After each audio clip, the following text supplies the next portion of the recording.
Kung makikita nyo, malawak itong kanilang lugar. Ito isang unit na yan. Bahay ng anak. Tapos yan yung bahay ni Doktora. Ganda. Inaano pa lang. Ginagawa pa lang yung garden nila. Bago to. Bagong bahay. Saka sa ano naman kasi, may mga nabibili mo namang mga ano na, mga halaman na ano na pwede mo na talagang itanim. Yan ang kabuuan ng ito yung kanyang collection na mga sasakyan, old fashion na sasakyan. Ewan ko dyan. May aso sila dito eh.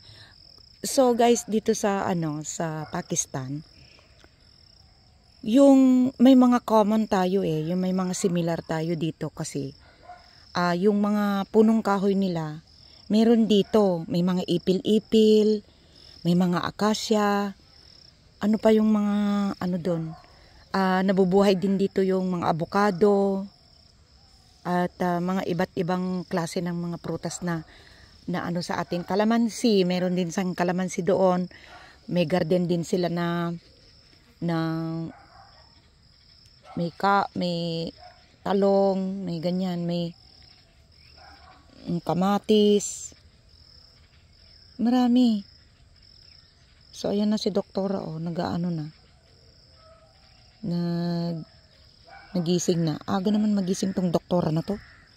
Anong oras pa lang? So may mga abukado sila, bayabas, ayan. Itong side na to, may mga bayabas sila dyan.